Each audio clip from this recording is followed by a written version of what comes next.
이 30개나 되는 피로연상 설거지를 다 하고 자거라. 게으름 피울 생각 말고 새아가 노릇이 뭔지 제대로 배우라고. 신혼 첫날 밤 시어머니는 제게 이토록 잔인한 명령을 던졌습니다. 남편은 곤히 잠든 사이 저는 말대꾸 한마디 없이 묵묵히 새벽 2시까지 설거지를 했습니다. 하지만 동이 트자마자 저는 모든 예물과 어머니가 쥐어주신 5천만 원짜리 통장을 챙겨 택시를 타고 작별 인사도 없이 시댁을 떠났습니다. 다음 날 아침 피로연 비용을 받으러 온 사람들이 들이닥쳤을 때 시댁 식구들은 자신들의 금광이 사라졌다는 사실에 경악했습니다. 허영심 강한 시어머니는 동네 사람들의 손가락질에 얼굴이 잿빛이 되었고 남편은 감당할 수 없는 빚더미 앞에서 사시나무 떨듯 떨었습니다. 안녕하세요. 가족이야기 채널의 애청자 여러분. 저는 평범한 직장인이었던 하늘입니다. 여러분, 믿으시겠어요?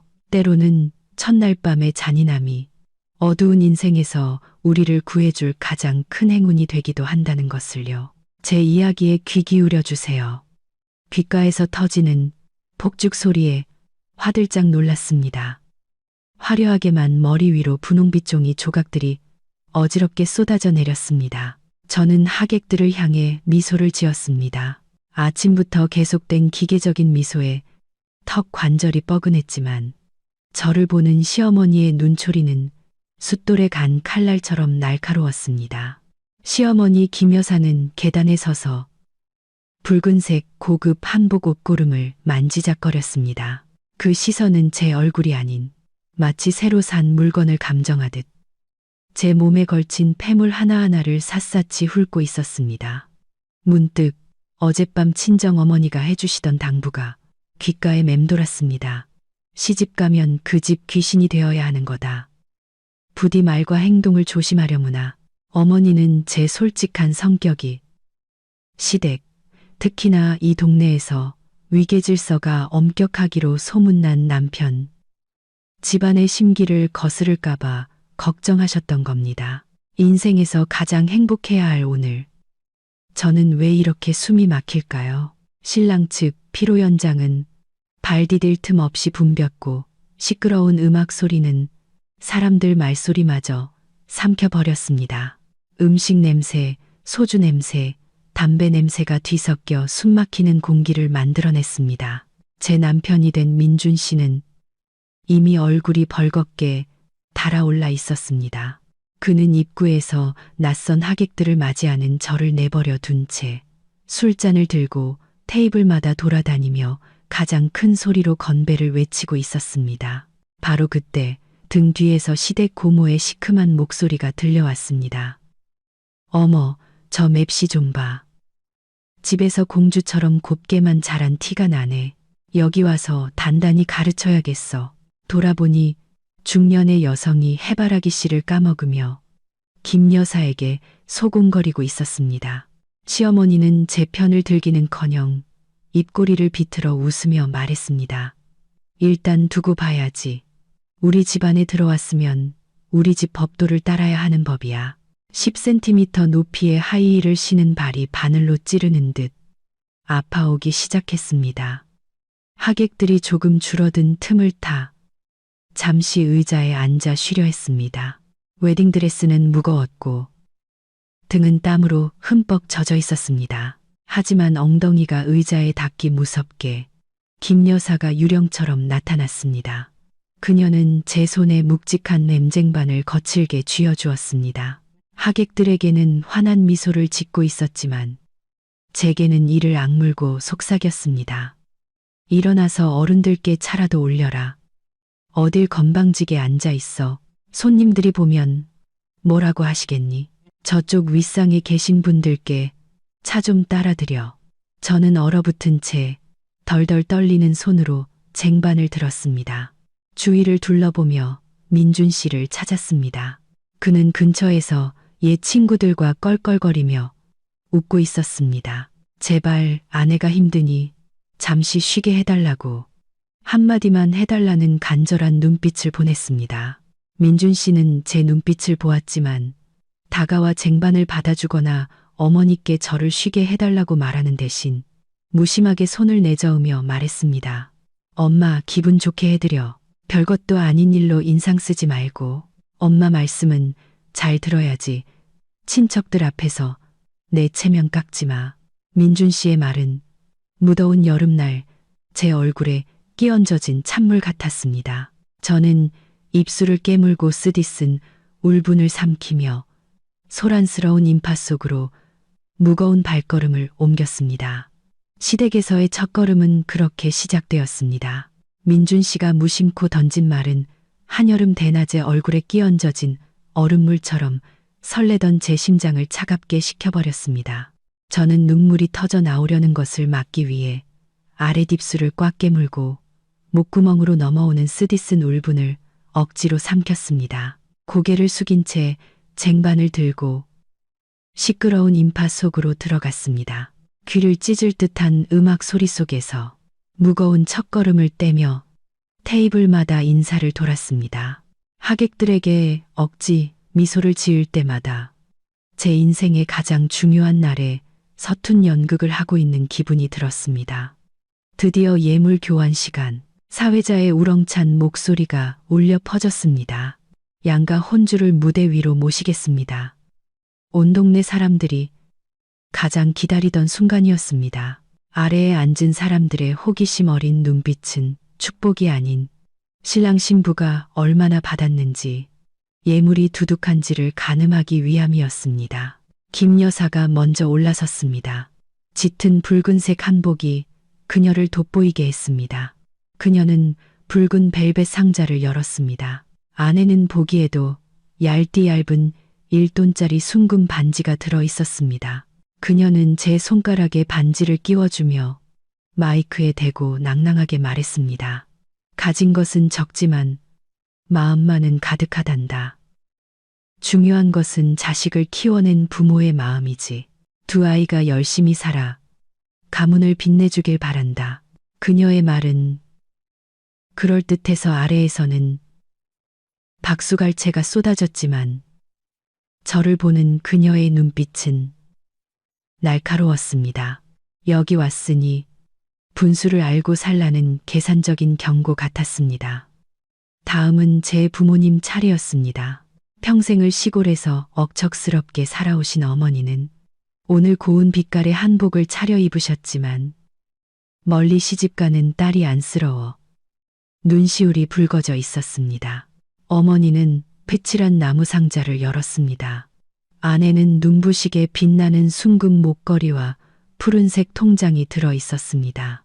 아래에서는 웅성거리는 소리가 터져 나왔습니다.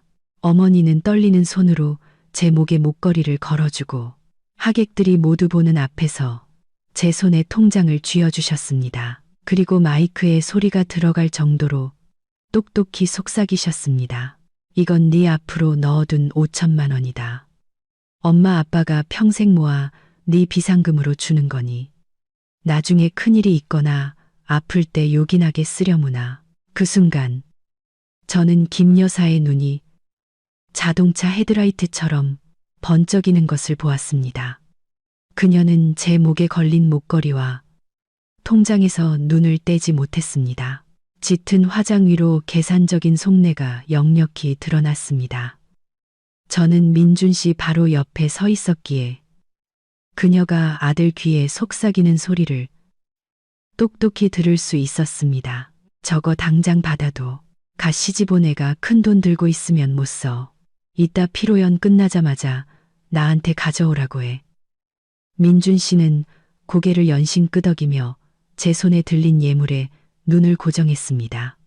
가장으로서의 자존심은 조금도 찾아볼 수 없었습니다. 친정 어머니의 손이 떨어지기 무섭게 김 여사는 재빨리 손을 뻗어 어머니 손에 들린 나무 상자를 가로채려 했습니다. 그녀는 너스레를 떨며 나긋나긋한 목소리로 말했습니다. 어머, 사부인, 제가 잠시 맡아줄게요. 오늘같이 정신없는 날에 애들이 이런 귀중품 들고 있다가 잃어버리면 어떡해요. 반지를 잔뜩 낀 김 여사의 손이 상자에 닿으려던 찰나 어머니는 능숙하게 손을 뒤로 빼셨습니다.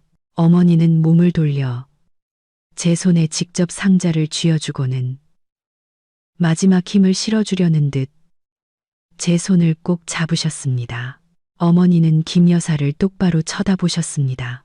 온화하지만 그 어느 때보다 단호한 눈빛이었습니다. 걱정해 주셔서 감사합니다. 사부인. 하지만 이건 저희 부부가 하늘이 비상금으로 쓰라고 따로 주는 겁니다. 이제 23살. 가정을 꾸렸으니 제 자산은 스스로 관리할 줄 알아야지요. 저희는 제 딸을 믿습니다. 사부인께서 마음 쓰지 않으셔도 괜찮습니다. 많은 사람 앞에서 망신을 당한 김 여사는 허공에 뻗었던 손을 멋쩍게 거두었습니다. 입가의 미소는 어색하게 일그러졌습니다. 그녀는 옷구름을 고쳐매는 척하며 돌아섰지만 제게 똑똑히 들릴 정도로 중얼거렸습니다. 어머, 시댁에서 뺏어 먹기라도 할까봐 저렇게 악착같이 구네. 촌스럽기는. 어디 얼마나 잘 지키나 보자. 그 말은 독을 묻힌 바늘처럼 제 심장을 찔렀습니다. 이 집에서 돈을 둘러싼 무자비한 전쟁이 시작될 것임을 알리는 신호탄이었습니다. 피로연이 채 끝나기도 전에 들었던 시어머니의 앙심 품은 중얼거림은 독침처럼 제 가슴에 박혀 막연한 불안감을 안겨주었습니다. 오늘 밤 신혼의 단꿈은 없을 것이라는 예고편 같았습니다. 벽시계가 밤 10시를 가리켰습니다. 하객들은 모두 돌아갔고 집안은 끔찍할 정도로 어질러진 채 정적만이 감돌았습니다. 마당은 맥주 캔, 휴지, 음식물 쓰레기로 가득했고 남은 음식 냄새가 한여름 밤의 열기와 뒤섞여 숨 막히는 공기를 만들어냈습니다. 저는 온몸이 녹초가 되었습니다. 하이힐 속에서 퉁퉁 부은 발은 감각조차 없었습니다. 어서 빨리 신혼방으로 올라가 이 무거운 드레스를 벗고 샤워를 하고 싶을 뿐이었습니다. 하지만 계단에 첫 발을 내딛는 순간 등 뒤에서 김 여사의 차가운 목소리가 들려왔습니다. 그 목소리는 저를 냉혹한 현실로 끌어당겼습니다. 거기 서라. 어딜 가려고? 집안일이 산더미인데 방에 들어가서 쉴 생각이야. 돌아보니 김 여사는 시댁 고모들과 함께 거실 한가운데 앉아 있었습니다. 그들은 이쑤시개로 이를 쑤시며 진한 녹차를 마시고 있었습니다. 마치 판사가 죄수를 보듯 저를 머리부터 발끝까지 훑어보는 시선이 느껴졌습니다. 한 고모가 산더미처럼 쌓인 설거지 거리가 있는 마당 쪽을 턱으로 가리켰습니다. 저것 좀 봐. 피로연 상서른 개에서 나온 그릇이 저기 다 쌓여있네. 이 집에 복이 많아서 새아가를 들였으니 어디 솜씨 좀 볼까. 아니면 손에 물 한 방울 안 묻히고 자란 공주님일지. 김 여사는 저를 곁눈질로 쳐다보더니 여유롭게 차를 한 모금 마시고는 단호하게 명령했습니다. 들어가서 편한 옷으로 갈아입고 나와서 저 설거지 싹 다 해놔라. 우리 집은 대대로 그릇을 밤새 더럽게 두는 법이 없다. 고양이나 개가 핥고 파리가 꼬이면 어쩌려고. 깨끗하게 씻어서 찬장에 정리해 놓고 자도록 해. 저는 제 귀를 의심했습니다. 산더미처럼 쌓인 그릇들을 보며 더듬거리며 되물었습니다. 어머님, 오늘은 출장 뷔페를 부르셨으니 그쪽에서 다 정리해 주시는 거 아니었어요? 왜 이렇게 많이 남았죠? 저 혼자 이걸 언제 다 씻어요? 그 말을 들은 김 여사는 눈을 부라리며 소리쳤습니다. 저는 깜짝 놀랐습니다. 돈이 땅 파서 나오는 줄 아니? 음식 부르는 데만 해도 돈이 얼마나 들었는데 뒤처리는 식구들이 해야 아끼지. 새아가로 들어왔으면 당연히 해야 할 일이야. 일머리도 익히고 버릇도 들여야지. 입만 열면 돈 타령이야. 낭비가 몸에 배면 못 써. 억울함에 눈물이 핑 돌았습니다. 남편인 민준 씨를 돌아보았습니다. 내일 하자거나 같이 하자는 말이라도 해주길 바랐습니다. 그는 술기운에 의자에서 꾸벅꾸벅 졸고 있었습니다. 어머니의 고함 소리에 그는 피곤하고 무감각한 눈으로 저를 쳐다볼 뿐이었습니다. 아내를 감싸거나 소매를 걷어붙이고 돕는 대신 그는 제 가슴에 비수를 꽂는 말을 내뱉었습니다. 얼른 하고 와서 자. 그깟 설거지 좀 한다고 엄마한테 싫은 소리 듣게 해. 엄마 말씀 들어야지. 집안 시끄럽게 해서 남들 웃음거리 되지 말고 여자가 부엌이라는 건 당연하잖아. 민준 씨의 말은 마지막 남은 한 줌의 희망마저 앗아가는 날카로운 비수 같았습니다. 저는 더 이상 대꾸하지도 울면서 억울함을 호소하지도 않았습니다. 이 집에서 며느리의 눈물은 가장 값싼 것이라는 걸 깨달았기 때문입니다. 저는 묵묵히 돌아서서 돌덩이를 매단 듯 무거운 발걸음으로 방에 들어갔습니다.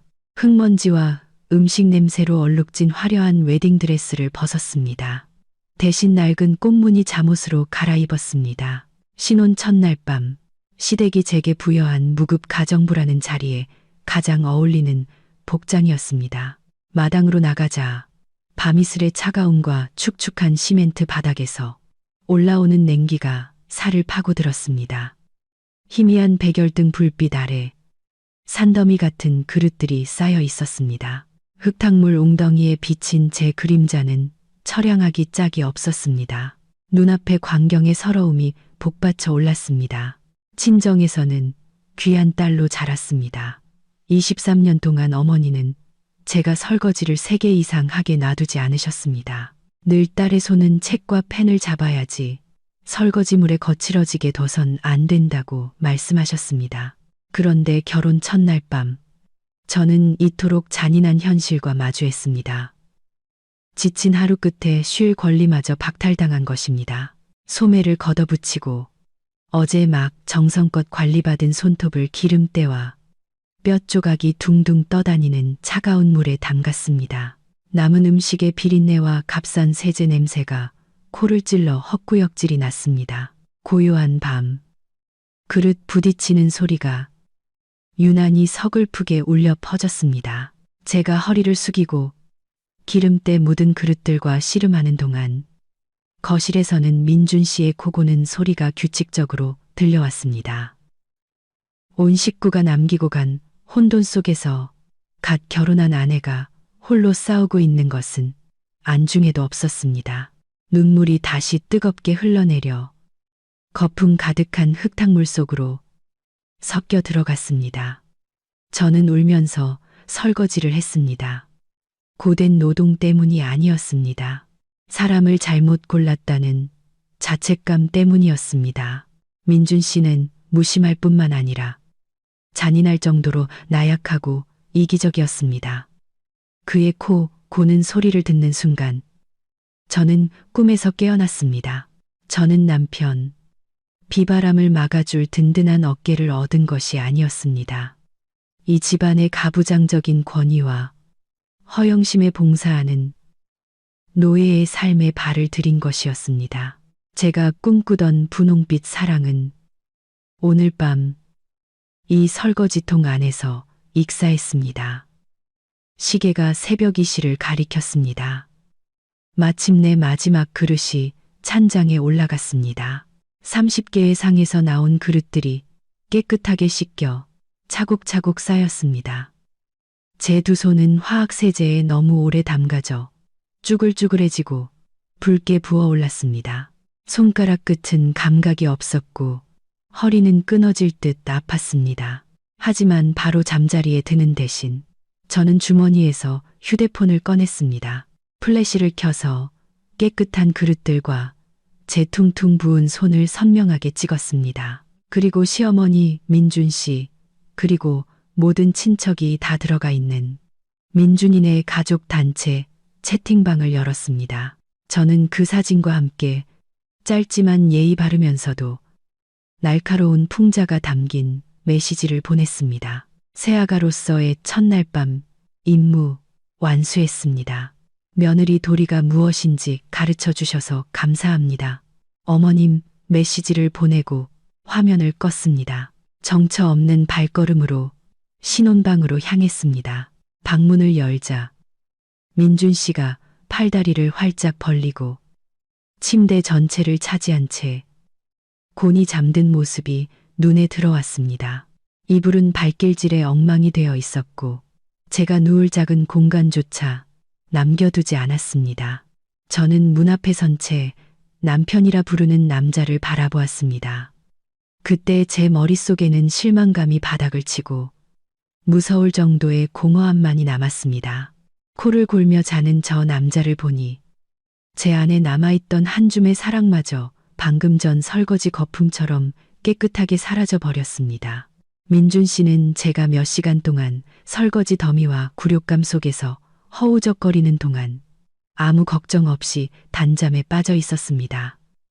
그의 무심함, 그의 어머니의 계산적인 태도, 그 모든 것이 제가 소중히 여겼던 행복한 가정에 대한 환상을 갈기갈기 찢어놓았습니다. 신혼방은 무서울 정도로 고요했고 벽시계가 새벽 4시를 가리키는 소리만이 들렸습니다.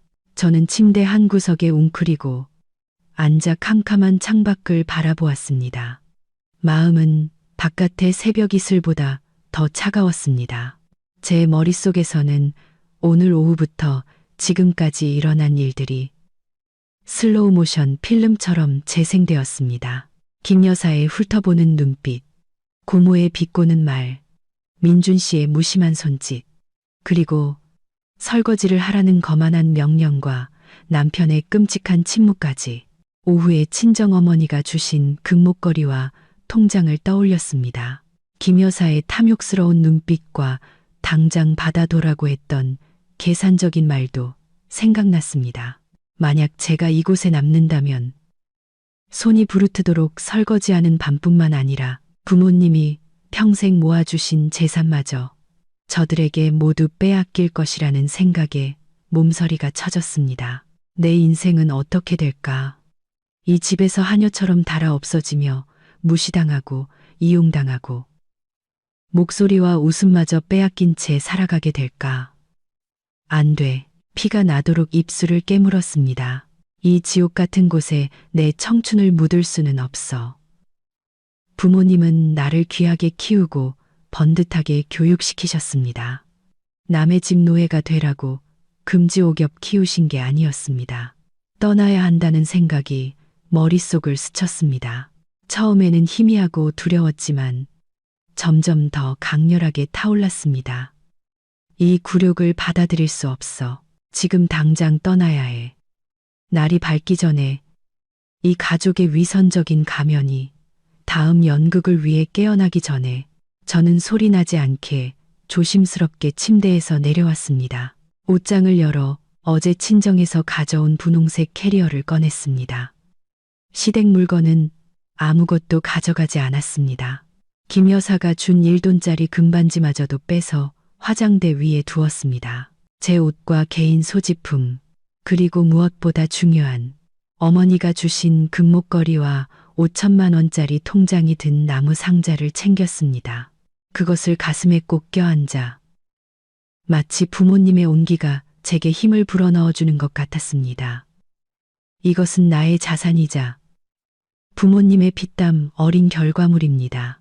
절대 저 탐욕스러운 자들의 손에 넘겨줄 수 없었습니다. 짐을 다 싼 후 방을 마지막으로 둘러보았습니다. 화장대 위에 쪽지와 펜이 있었습니다. 몇 자 적어 해명하거나 원망하려 했습니다. 하지만 펜 끝이 종이에 닿는 순간 멈칫했습니다. 써서 뭘 하지? 그들이 읽고 비웃게 하려고, 아니면 집 나간 버릇없는 며느리라고, 동네방네 떠들고 단일 빌미를 주려고. 아니, 그들은 내게서 어떤 작별 인사나 해명도 들을 자격이 없었습니다. 나의 침묵과 실종이야말로 그들의 잔인함에 대한 가장 통렬한 대답이 될 것입니다. 저는 새하얀 종이를 구겨 쓰레기통에 던져버렸습니다. 새벽 5시 30분, 밖은 아직 어둑했고 안개가 자욱했습니다. 저는 캐리어를 끌고 신혼방을 나와 결혼식의 흔적이 여전히 널려있는 거실을 조용히 지났습니다. 대문을 열자 쇠빗장 소리가 고요한 새벽 공기를 갈랐습니다. 심장이 철렁 내려앉았습니다. 하지만 그 무거운 철대문을 나서서 차가운 새벽 공기를 가슴 깊이 들이마시자 이상하게도 마음이 가벼워졌습니다. 콘크리트 바닥 위로 캐리어 바퀴 굴러가는 소리가 들렸습니다. 마치 어두운 인생의 족쇄가 산산조각 나는 소리 같았습니다. 저는 단 한 번도 뒤돌아보지 않고 마을 입구로 향했습니다. 24시간도 채 안 되어 내 행복에 대한 환상을 묻어버린 그 집을 향해서는 이른 새벽에 차가운 바람이 얼굴을 스쳐 몸이 움츠러들었지만 그 차가움은 텅 비어버린 내 마음의 냉기에 비할 바가 아니었습니다. 마을 입구에 웅크리고 서서 첫 차 택시를 잡았습니다. 기사님은 아버지 뻘 되어 보이셨습니다. 커다란 캐리어를 끌고 퉁퉁 부은 눈에 급하게 입은 꽃무늬 잠옷 차림인 저를 보시더니 안쓰러움과 호기심이 섞인 눈빛을 하셨습니다. 무언가 물어보려 하시는 듯 했습니다. 아마도 갓 결혼한 신부가 왜 이 새벽에 집을 나서는지 궁금하셨을 겁니다. 하지만 제 넋나간 표정을 보시더니 이내 침묵을 지키셨습니다. 기사님은 그저 묵묵히 제 무거운 캐리어를 트렁크에 실어주고 뒷좌석 문을 열어주셨습니다. 저는 뒷좌석에 주저앉아 휴대폰 전원을 껐습니다. 화면이 꺼지자 긴 한숨을 내쉬었습니다. 잠시나마 절대적인 고요함이 방금 빠져나온 그 지옥과의 모든 연결을 끊어낼 필요가 있었습니다. 친정으로 향하는 20km의 길 위에서 마음의 평온을 찾고 싶었습니다. 택시는 익숙한 길을 달려 어젯밤의 악몽으로부터 저를 멀어지게 하고 제 인생의 가장 평온한 안식처로 데려다 주었습니다. 익숙한 초록색 철대문 너머로 부모님의 집이 보였습니다. 차가 멈추자 부모님은 마당을 쓸며 어제의 잔치 흔적을 치우고 계셨습니다. 차 소리를 듣고 고개를 드신 두 분은 결혼식 바로 다음 날 아침 캐리어를 끌고 대문 앞에 서 있는 딸의 모습을 보고는 그대로 얼어붙으셨습니다. 아버지 손에 들려있던 빗자루가 툭 소리를 내며 바닥에 떨어졌습니다. 어머니는 황급히 달려오시며 걱정에 잠긴 목소리로 물으셨습니다. 얘야, 이게 무슨 일이니? 왜 이 시간에 캐리어를 끌고 온 거야? 민준이는 어디 있고? 무슨 일인지 엄마한테 말해봐. 그 말을 기다렸다는 듯이 어젯밤부터 억눌러 왔던 모든 서러움과 분노가 터져 나왔습니다. 저는 어머니 품에 안겨 목 놓아 울었습니다. 흐느낌 사이사이로 어젯밤에 끔찍했던 일들을 모두 털어놓았습니다. 시어머니가 차가운 밤중에 산더미 같은 설거지를 시킨 일, 시댁 고모가 비아냥거린 일, 그리고 가장 가슴 아팠던 남편 민준 씨가 저를 외면하고 잠들어 버린 일까지. 이야기를 들을수록 아버지의 얼굴은 분노로 붉게 달아올랐고 목에 핏대가 섰습니다. 아버지는 나무 탁자를 손으로 내려치셨습니다. 쿵 하는 소리와 함께 찻잔이 요란하게 덜컹거렸습니다. 아버지는 소리치셨습니다.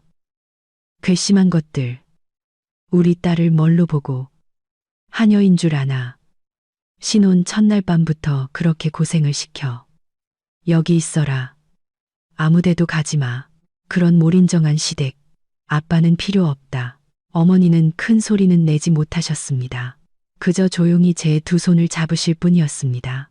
어제까지만 해도 곱고 부드러웠던 결혼 반지를 끼기 위해 정성껏 관리했던 손. 지금은 화학 세제에 불어 붉게 부어오르고 물집이 잡혀 있었습니다. 어머니는 새로 생긴 굳은 살을 부드럽게 쓰다듬으셨습니다.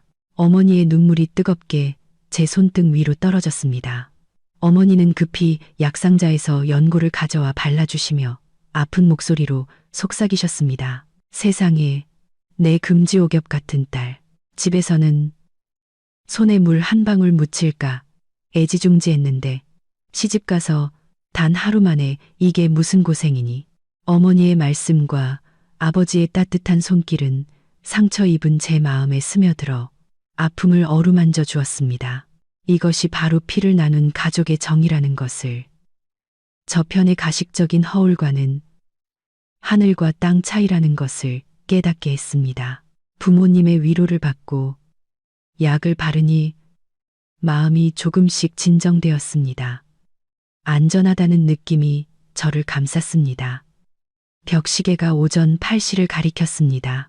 이 시간이면 분명 김 여사 댁은 일어나서 아침밥을 차려낼 며느리가 보이지 않아 난리가 났을 겁니다. 저는 심호흡을 하고 용기를 내어 휴대폰 전원을 켰습니다. 화면이 켜지자마자 폭포수처럼 부재중 전화와 메시지, 알림이 쏟아졌습니다. 휴대폰이 탁자 위에서 미친 듯이 울렸습니다. 수십 통의 부재중 전화 목록에는 시어머니와 남편이라는 이름이 번갈아 깜빡이며 곧 닥쳐올 폭풍을 예고하고 있었습니다. 저는 결연한 눈빛으로 화면을 응시하며 첫 번째 대결을 준비했습니다. 나무 탁자 위에 놓인 휴대폰이 맹렬하게 울리며 미끄러질 듯 했습니다. 마치 전화기 너머의 분노가 폭발할 것만 같았습니다. 화면에는 시어머니라는 이름이 위협적으로 깜빡였습니다. 조용한 친정집 아침, 요란한 벨소리가 유난히 귀에 거슬렸습니다. 부모님은 수저를 내려놓고 마치 시한폭탄을 보듯 숨을 죽인 채 휴대폰을 바라보셨습니다. 저는 심호흡을 하고 결심을 굳힌 뒤 통화 버튼을 눌렀습니다. 민준 씨가 말했던 시댁의 생활 패턴에 따르면 아침 8시는 온 가족이 모여 아침 식사를 하는 시간이었습니다. 분명 지금쯤 새며느리가 차려주는 밥상을 기다리다 사람이 보이질 않으니 저렇게 길길이 날뛰는 것이겠지요. 저는 침착하게 스피커폰 버튼을 눌러 부모님도 그 사부인의 옥 같은 목소리를 똑똑히 들으실 수 있도록 했습니다. 전화기를 귀에 대기도 전에 김 여사의 쩌렁쩌렁하고 날카로운 목소리가 고요한 공기를 찢고 터져 나왔습니다. 너 지금 어디서 뭘 하길래 아직도 아침밥 차릴 생각을 안 해? 이 집 식구들 다 굶어 죽는 꼴 보고 싶어? 시집 온 지 하루 만에 해가 중천에 뜨도록 퍼질러자? 이 집안이 웃음니? 너 같은 게으르고 무식한 며느리를 들인 내가 복도 없지. 당장 부엌으로 내려와. 김 여사의 고함에 어머니는 충격으로 얼굴이 하얘지셨고 아버지는 분노로 미간을 찌푸리며 주먹을 꽉 쥐셨습니다. 하지만 저는 더 이상 어젯밤에 겁먹은 새색시가 아니었습니다. 저는 따뜻한 차를 한 모금 마셔 목소리를 가다듬고는 놀라울 정도로 평온한 톤으로 대답했습니다. 그 목소리는 부드러웠지만 깊은 비아냥이 담겨 있었습니다. 어머님, 일어나셨어요? 어젯밤에 저 혼자 마당에서 피로연상 30개 설거지를 새벽 2시까지 했더니 온몸이 쑤시고 아파서 오늘 아침엔 일찍 일어날 수가 없었네요, 어머님. 이 말을 들으면 조금이라도 부끄러워할 줄 알았습니다. 하지만 김 여사는 오히려 더 큰 소리로 경멸과 거만함이 가득한 목소리로 쏘아붙였습니다. 어쭈, 그깟 일 좀 했다고 시어미한테 생색내는 거니? 여자라면 누구나 다 하는 일이야. 설거지 좀 했다고 앓는 소리 할 거면 세상에 무슨 쓸모가 있겠어. 꾀부릴 생각 말고 당장 내려와서 온 식구 먹을 아침이나 차려. 내 시아버지랑 민준이 배고파서 쓰러지겠다. 빨리빨리 움직여. 이 말을 듣자 아버지는 더 이상 참지 못하고 나서려 하셨지만 저는 눈짓으로 막았습니다. 부모님을 보자 그분들의 눈에는 절대적인 지지가 담겨 있었습니다. 저는 김 여사에게 또박또박 못을 박듯 분명하고 단호하게 대답했습니다. 조금도 떨지 않았습니다.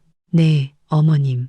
아무래도 오늘은 제가 어머님 댁 아침 식사를 차려드리러 갈 수 없을 것 같습니다.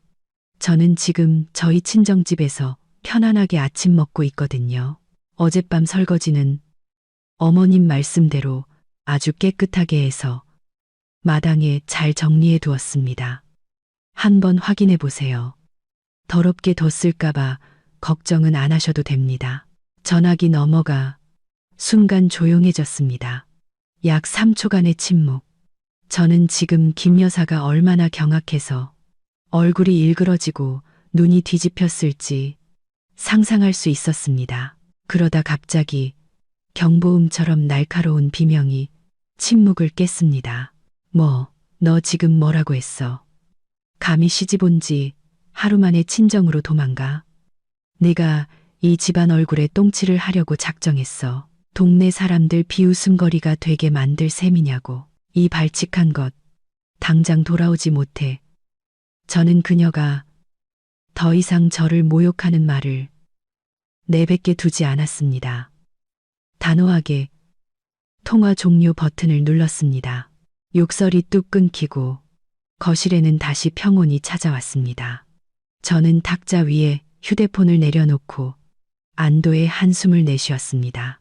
그것은 제 인생의 첫 번째 반항이자 불합리한 인내의 시간을 끝내는 신호탄이었습니다. 아버지는 만족스러운 표정으로 고개를 끄덕이셨습니다.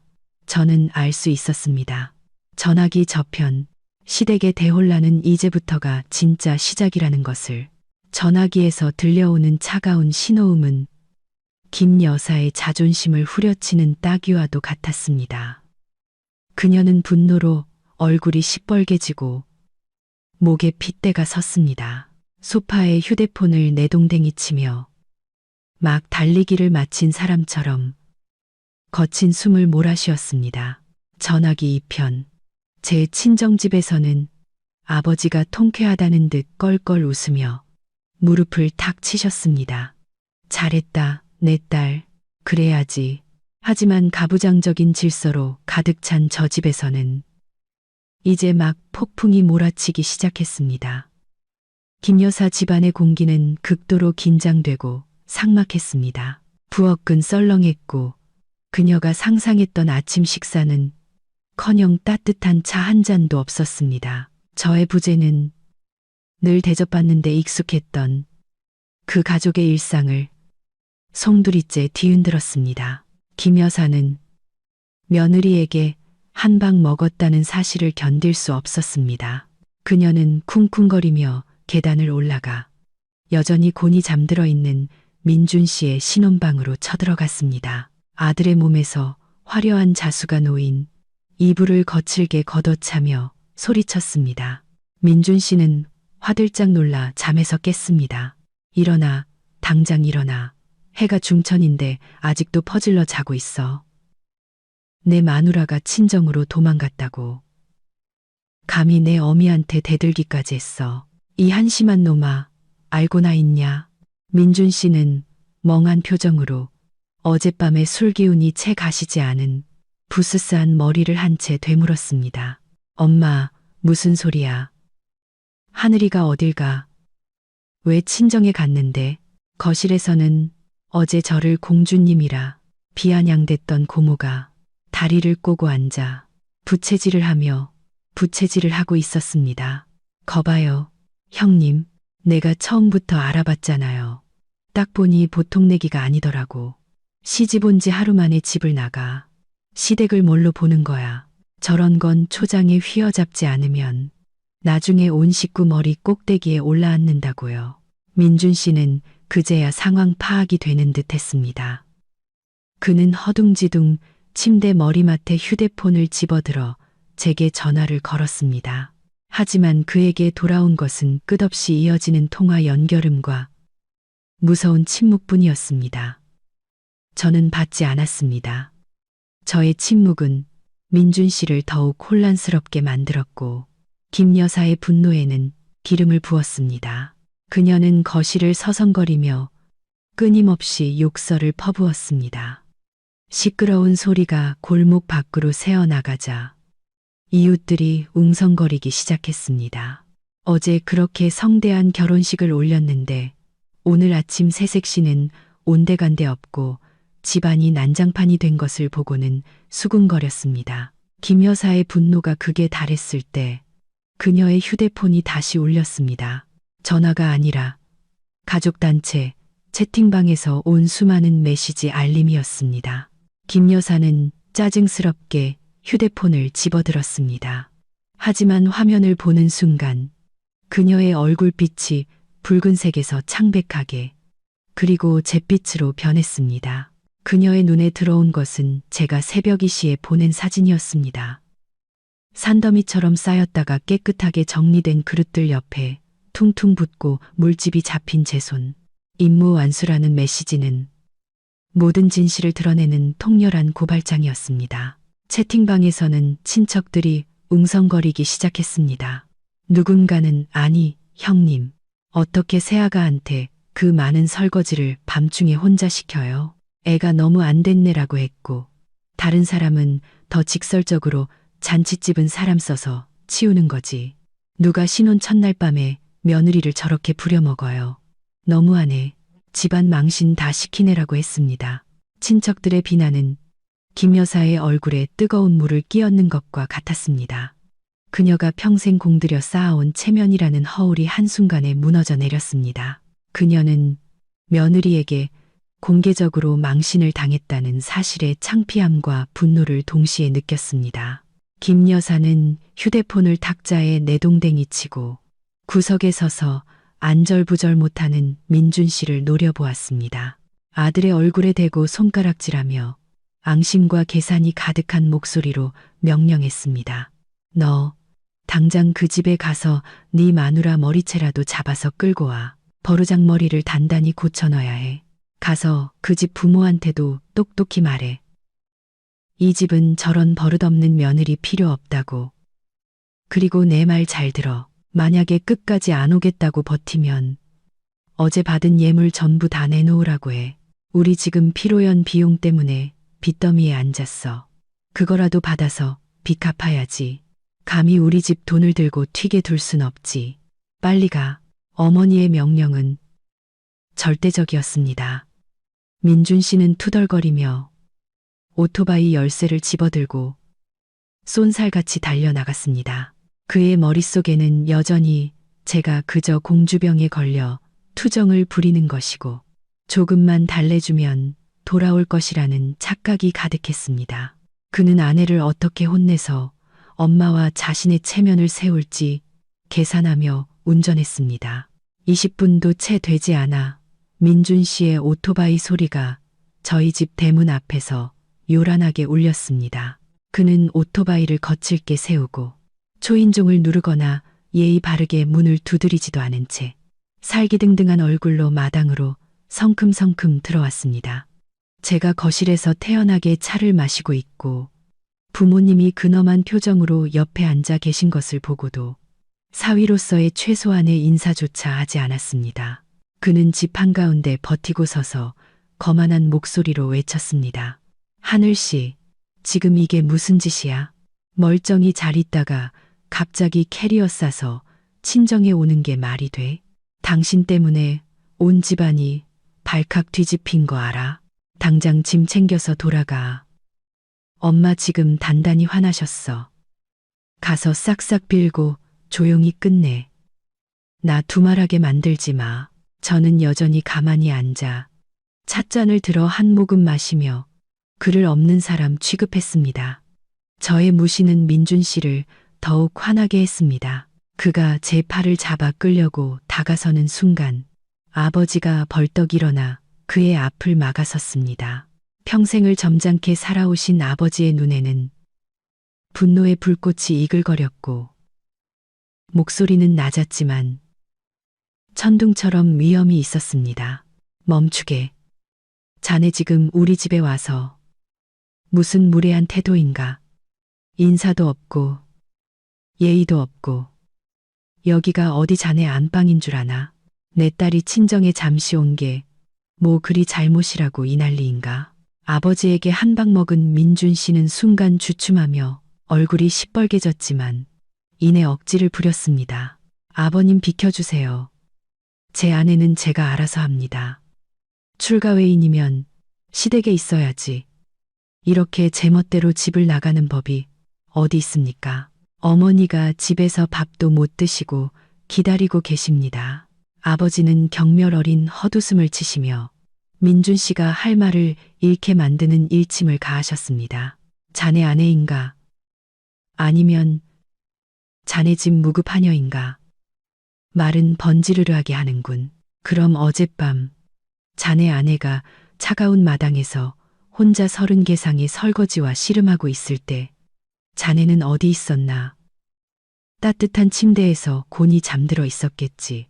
자네 아내가 얼마나 힘들었을지 알기나 하나. 저 아이 손 좀 보게. 다 부르트고 물집이 잡혔어. 남편이라는 사람이 아내를 아낄 줄은 모르고 제 어미가 아내를 학대하는 걸 보고만 있었으니 자네가 남자로서 자격이 있다고 생각하나? 민준 씨는 붕대로 감긴 제 손을 힐끗 보더니 순간 당황했지만 허영심과 계산적인 속내가 모든 양심을 덮어버렸습니다. 그는 장인어른의 논리적인 반박에 말문이 막히자 다급한 나머지 자신의 집안의 저열한 본성을 스스로 폭로하는 어리석은 말을 내뱉었습니다. 알겠습니다. 아버님이 정 안 보내주시겠다면 어쩔 수 없죠. 하지만 돌아오지 않을 거면 어제 받은 예물은 당장 돌려주세요. 저희 집 지금 피로연 빚 갚아야 해서 급합니다. 그걸 저희가 들고 가게 둘 수는 없죠. 금목걸이랑 통장 내놓으세요. 그럼 어디든 가든지 말든지 하세요. 민준 씨의 파렴치한 요구에 거실의 공기는 순간 얼어붙었습니다. 저는 한때 사랑했고 평생을 함께할 거라 믿었던 남자를 쳐다보았습니다. 지금은 그저 역겨움만이 느껴질 뿐이었습니다. 그의 탐욕스러운 눈빛과 계산적인 말투는 마지막 남은 정마저 산산조각 냈습니다. 알고 보니 그 번듯한 겉모습 뒤에는 엄마 치마폭에 숨은 비열한 기생충이 있었을 뿐이었습니다. 부모님은 상상조차 할 수 없었던 사위의 뻔뻔함에 말을 잃고 앉아 계셨습니다. 저는 심호흡을 하고 일어나 민준 씨와 마주 섰습니다. 옆에 있던 가방을 열어 어제 김 여사가 주었던 얇은 1돈짜리 금반지가 든 붉은 벨벳 상자를 꺼냈습니다. 저는 그것을 탁자 위에 올려놓고 또박또박 단호하게 말했습니다. 똑똑히 들어요. 당신 집에서 준 예물은 이 1돈짜리 반지가 전부예요. 여기 지금 당장 돌려줄게요. 하지만 저 순금 목걸이와 5천만 원짜리 통장은 우리 부모님의 피땀이 서린 시집가기 전 제게 따로 주신 제 재산이에요.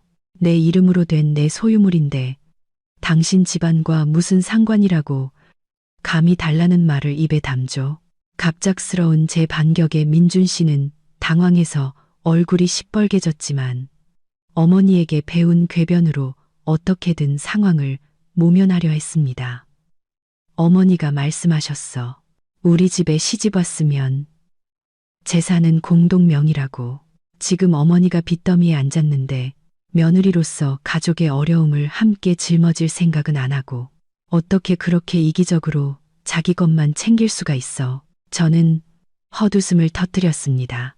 쓰라리고 경멸적인 웃음이었습니다. 책임? 며느리로서 30개 상의 설거지를 손이 부르트도록 한 책임은 어젯밤에 다했어요. 하지만 당신 어머니의 허영심과 텅 빈 과시욕을 채우기 위한 빚을 갚을 책임은 없어요. 그 빚은 당신들 몫이지 왜 우리 집 돈으로 해결하려고 하죠.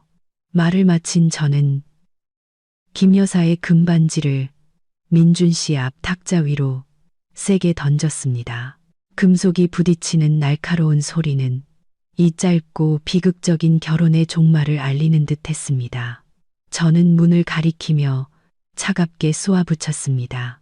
이 반지나 가지고 돌아가세요. 이 순간부터 나는 더 이상 당신 집 며느리가 아니고 다시는 그 집에 발들일 일도 없을 겁니다. 내게서 단 1원도 뜯어낼 생각은 꿈도 꾸지 마세요. 민준 씨는 떨리는 손으로 반지를 집어들었습니다. 손등에 파란 힘줄이 돋을 정도로 세게 움켜쥐었습니다. 그는 저와 제 부모님을 처참하게 실패한 패배자의 원망 어린 눈빛으로 쳐다보았습니다. 그는 등을 돌리기 전 마지막 협박을 내뱉었습니다. 좋아, 아주 잘났어. 후회하지나 마. 그 돈을 네가 쉽게 꿀꺽할 수 있을 것 같아. 우리 엄마가 가만두지 않을 거야. 직접 오셔서 부모님이랑 단판을 지으실 거라고. 그때도 네 집안이 동네에서 얼굴 들고 다닐 수 있는지 어디 한번 보자. 민준 씨는 분을 사귀지 못한 채 떠났습니다. 그의 오토바이 소리는 위협적인 말을 남긴 채 멀어져 갔습니다. 하지만 저는 알고 있었습니다. 그의 분노는 전초전에 불과하다는 것을. 진짜 폭풍은 저쪽의 장군이 출전할 때 시작될 것이라는 것을. 아니나 다를까 2시간도 채 되지 않아 무더운 오후의 공기가 숨 막힐 듯 무겁게 변했습니다. 택시 한 대가 저희 집 대문 앞에 급하게 멈춰 섰습니다. 차 문이 열리고 살기등등한 얼굴의 김 여사가 내렸습니다. 그 뒤로는 시댁 고모와 방금 쫓겨났다가 엄마를 따라 졸졸 따라온 민준 씨가 있었습니다. 그들은 마치 싸우러 온 사람들처럼 살기 가득한 얼굴로 마당으로 쳐들어왔습니다. 부모님은 최소한의 예의를 지켜 그들을 집 안으로 안내했습니다. 하지만 김 여사는 앉지도 않고 허리에 손을 얹은 채 집 한가운데 섰습니다. 어제 입었던 붉은색 한복은 지금 보니 눈에 거슬릴 정도로 촌스러웠습니다. 그녀는 턱을 치켜들고 고압적인 목소리로 외쳤습니다. 그 목소리는 조용한 집안의 평화를 깨뜨렸습니다. 사돈어른들 어디 계세요? 나오셔서 당신들 금지옥엽 같은 딸이 우리 집을 어떻게 뒤집어 놨는지 좀 보시죠. 애를 어떻게 가르쳤길래 시집 온 지 하루 만에 집을 나가요. 버릇없고 무례하기 짝이 없게 시댁을 우습게 아는 거죠. 고모도 끼어들었습니다. 거봐요. 내가 말했잖아요. 너무 오냐오냐. 키워서 애가 버릇이 없다고. 시집간 딸은 그 집 귀신이라는데 조금만 뭐라 하면 친정으로 도망가니 정말 철딱서니가 없어요. 양가 얼굴에 먹칠하는 짓이라고요. 아버지가 나서려 했지만 어머니가 눈짓으로 말리셨습니다. 평생을 온화하게 살아오신 어머니였지만 자신의 교육 방식과 가장 사랑하는 딸을 모욕하는 말에는 더 이상 참을 수 없으셨습니다. 김 여사는 저희가 침묵하자 기세등등해져서 더욱 악랄한 말로 쏘아붙였습니다.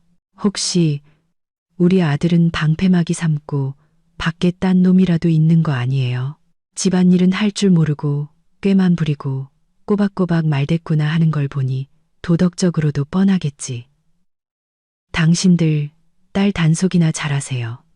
괜히 우리 집안 망신시키지 말고. 어머니는 찻잔을 탁 소리나게 내려놓으시더니 벌떡 일어나 김 여사와 마주 섰습니다. 어머니의 눈에는 분노의 불꽃이 이글거렸고 목소리는 떨렸지만 단호했습니다. 그만하시죠. 진깃. 그만하시죠.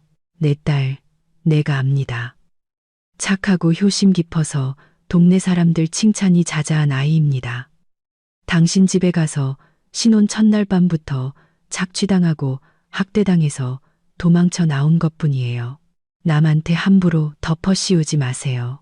나이 드셨으면 그에 맞게 행동하세요. 도덕적인 훈계로 저희를 제압할 수 없다는 것을 깨닫자 김 여사는 위선의 가면을 완전히 벗어던지고 탐욕스러운 본색을 드러냈습니다. 그녀는 소리치며 민준 씨에게 일어서라는 손짓을 했습니다. 말 돌리지 마세요. 이제 와서 잘잘못 따질 필요 없고 하늘이는 우리 집 며느리입니다. 혼인신고까지 마쳤으니 재산은 내가 관리해야 마땅해요. 어제 받은 예물, 그 금목걸이랑 5천만 원짜리 통장 어디 있어요? 당장 다 내놓으세요. 우리 지금 피로연 빚 갚아야 합니다. 내가 맡아서 빚 갚고 나중에 너희들 사업 자금으로 쓰게 잘 보관해 줄 테니 감히 시댁 재산을 친정으로 빼돌릴 생각은 꿈도 꾸지 마세요. 어머니는 헛웃음을 치셨습니다. 경멸 어린 눈빛으로 탐욕스러운 사부인을 쳐다보았습니다. 아, 그래서였군요. 며느리를 드린 게 아니라 당신 허영심 때문에 생긴 빚을 갚아줄 현금 인출기를 드린 거였군요. 내 딸은 당신의 도구가 아닙니다. 내가 내 딸에게 준 예물이고 내 딸 이름으로 된 통장입니다. 누구도 손댈 수 없어요. 전곡을 찔린 김 여사는 얼굴이 파랗게 질렸습니다. 채워지지 않은 탐욕은 극도의 악의로 변했습니다. 그녀는 제게 다가와 반지를 잔뜩 낀 손가락으로 제 얼굴을 삿대질했습니다. 눈을 부릅뜨고 저를 궁지로 몰아넣을 가장 악독한 수를 썼습니다. 좋아. 이렇게 막 나가시겠다? 사람보다 돈이 더 중요하다 이거지. 그럼 이 못된 시어미를 원망하지 마. 만약 당장 돈을 내놓지 않으면 내일 당장 동네방네 소문낼 거야. 네가 결혼 전에 순결을 잃었다고. 그래서 우리 집에서 쫓겨났다고. 그때도 네가 얼굴 들고 다닐 수 있는지. 내 부모가 동네 사람들 볼 낯이 있을지. 어디 한번 보자. 김 여사의 파렴치하고 악랄한 모함에 아버지는 분노로 얼굴이 시뻘개졌습니다. 딸의 명예를 지키기 위해 저 악독한 여자에게 달려들려 하셨지만 저는 재빨리 아버지의 팔을 잡았습니다. 지금 폭력을 쓰는 것은 문제를 더 복잡하게 만들 뿐이라는 것을 알았기 때문입니다. 게다가 저에게는 주먹보다 더 강력한 무기가 있었습니다. 그녀를 영원히 침묵하게 만들 수 있는 무기. 저는 침착하게 주머니에서 스마트폰을 꺼내 잠금을 해제했습니다. 손가락으로 가볍게 화면을 쓸어 TV 선반 위에 놓인 블루투스 스피커와 연결했습니다. 긴장감 넘치던 거실의 공기가 연결음과 함께 순간 정지했습니다. 김 여사와 민준 씨는 제가 무슨 짓을 하려는지 의아한 눈으로 쳐다보았습니다. 저는 아무 말 없이 날카로운 눈빛으로 민준 씨를 쳐다본 뒤 오늘 아침 바로 이 방에서 녹음했던 그의 목소리를 재생했습니다. 민준 씨의 거만하고 탐욕스러운 목소리가 스피커를 통해 방 안에 선명하게 울려 퍼졌습니다. 어머니가 말씀하셨어. 우리 집에 시집 왔으면 재산은 공동 명의라고. 지금 어머니가 빚더미에 앉았는데 며느리로서 가족의 어려움을 함께 짊어질 생각은 안 하고. 민준 씨의 얼굴이 종이처럼 하얗게 질렸습니다. 김 여사는 입을 벌린 채 얼어붙었습니다. 고모 역시 찍소리도 내지 못했습니다. 하지만 녹음은 계속되었습니다. 알겠습니다. 아버님이 정안 보내주시겠다면 어쩔 수 없죠. 하지만 돌아오지 않을 거면 어제 받은 예물은 당장 돌려주세요. 저희 집 지금 피로연 빚 갚아야 해서 급합니다. 금목걸이랑 통장 내놓으세요. 그럼 어디든 가든지 말든지 하세요. 방 안은 쥐 죽은 듯 조용했고 김 여사의 거친 숨소리만 들렸습니다. 진실은 명백하게 드러났습니다. 이 결혼은 처음부터 계획된 함정이었습니다. 그들은 며느리가 아니라 자신들의 허영심을 채워줄 빚 갚는 기계를 원했던 것입니다. 김 여사는 파랗게 질린 채 아무 말도 못했습니다. 고모는 슬그머니 눈치를 보며 뒷걸음질 쳤습니다. 저는 녹음을 끄고 똑바로 서서 양가 가족 앞에서 당당하게 선언했습니다. 모두 똑똑히 들으셨죠? 이것이 바로 당신들 가족의 비열한 음모를 증명하는 반박할 수 없는 증거입니다. 저는 이 녹음 파일을 여러 개 복사해 두었습니다. 만약 제 명예를 훼손하는 거짓말을 단 한마디라도 더 하신다면 이 파일을 당신네 온 친척에게 보내고 동네 방송으로 틀고 SNS에 공개해서 온 세상이 당신들 모자의 진짜 얼굴을 알게 할 겁니다. 그때 가서 누가 얼굴을 들고 다니지 못하게 될지 어디 한번 봅시다. 김 여사는 떨리는 손으로 저를 가리키며 더듬거렸습니다. 너, 감히. 분노와 수치심, 공포가 한꺼번에 몰려오자 그녀는 견디지 못했습니다. 눈이 뒤집히더니 소파 위로 쓰러져 팔다리를 경련했습니다. 민준 씨는 경악하며 어머니를 부축하고 절규했습니다. 엄마, 네가 우리 엄마를 죽였어. 엄마 잘못되면 너 가만 안 둬.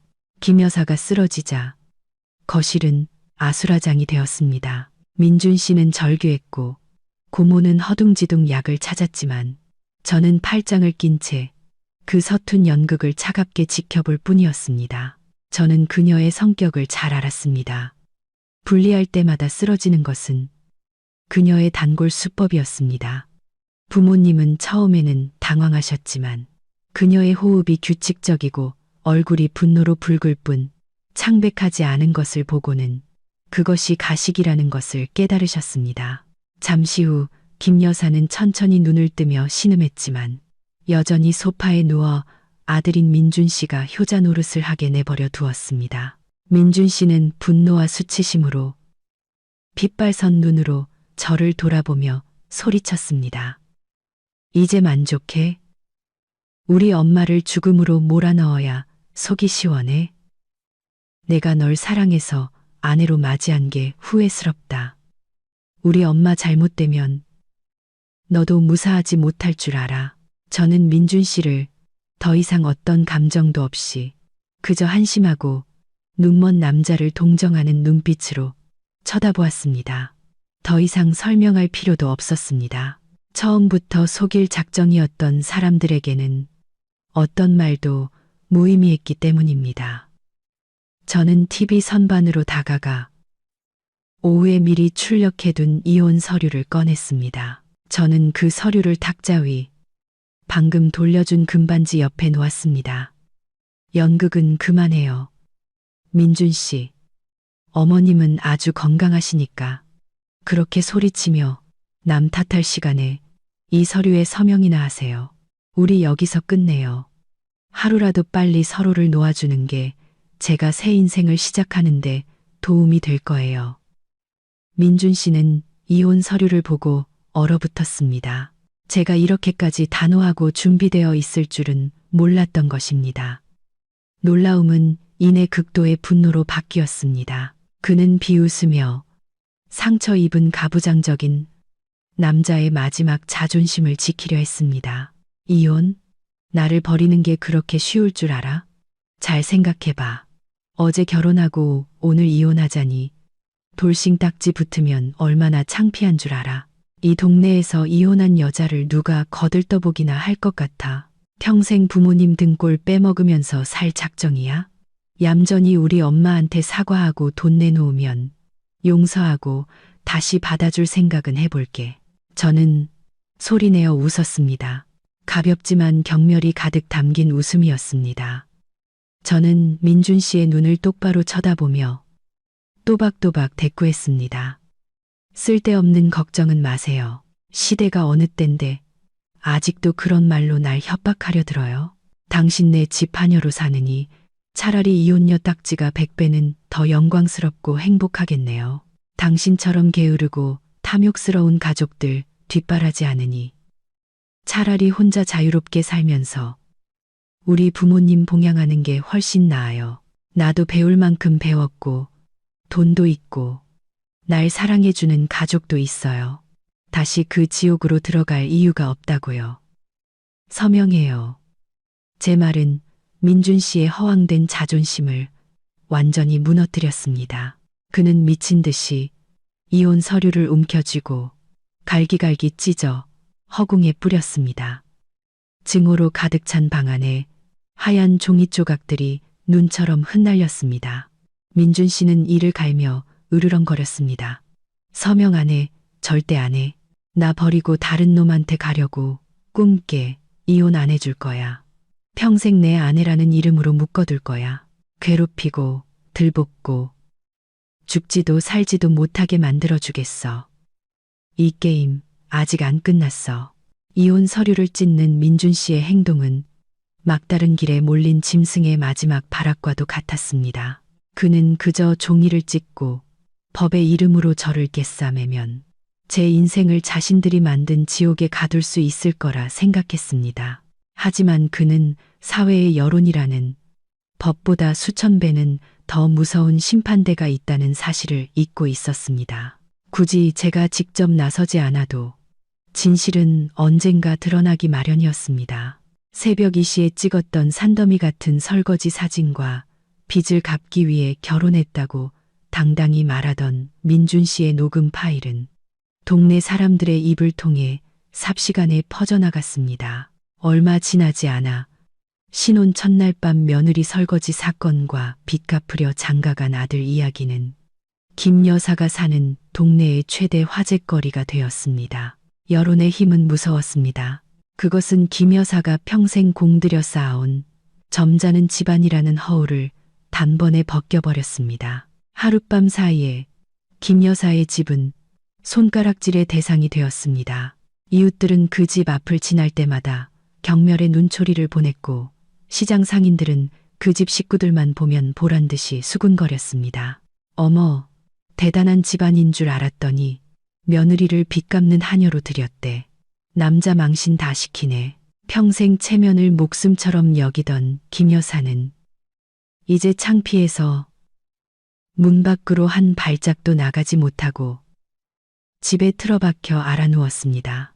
설상가상으로 김 여사에게 돈을 빌려주었던 채권자들이 소문을 듣고 돈을 떼일까봐 집으로 몰려와 빚 독촉을 하기 시작했습니다. 밤낮으로 문을 두드리고 고함을 치는 통에 한때는 번듯했던 그 집은 늘 문이 굳게 닫힌 초상집처럼 변했습니다. 민준 씨는 직장에서 동료들의 이상한 눈초리와 등 뒤에서 들려오는 비웃음에 시달렸습니다. 결국 사회적 압박과 빚더미를 견디지 못한 그는 그 어리석은 고집을 꺾을 수밖에 없었습니다. 그날 이후 3일째 되던 날 제 휴대폰이 울렸습니다. 협박이나 돈 요구가 아닌 체념과 패배감이 묻어나는 민준 씨의 짧은 문자였습니다. 협의 이혼에 동의할게. 제발 사람들한테 그만하라고 좀 해줘. 엄마가 쓰러지기 일보 직전이고 채권자들 때문에 집 밖을 나갈 수가 없어. 내가 졌어. 저는 문자를 읽고 입가에 희미한 미소를 지었습니다. 결국 아기는 고개를 숙였습니다. 양심의 가책 때문이 아니라 자신들이 그토록 중시했던 허영심이 부메랑이 되어 돌아왔기 때문이었습니다. 이혼 절차는 놀라울 정도로 신속하게 진행되었습니다. 법원 문을 나서며 하늘을 올려다보았습니다. 그날따라 하늘은 구름 한 점 없이 높고 푸르렀습니다. 짧지만 끔찍했던 악몽은 공식적으로 막을 내렸습니다. 저는 자유의 공기를 가슴 깊이 들이마셨습니다. 정의는 잔인한 복수가 아닌 진실과 자존감으로 실현되었습니다. 법원 문을 나서며 저는 기지개를 켜고 자유의 공기를 가슴 깊이 들이마셨습니다.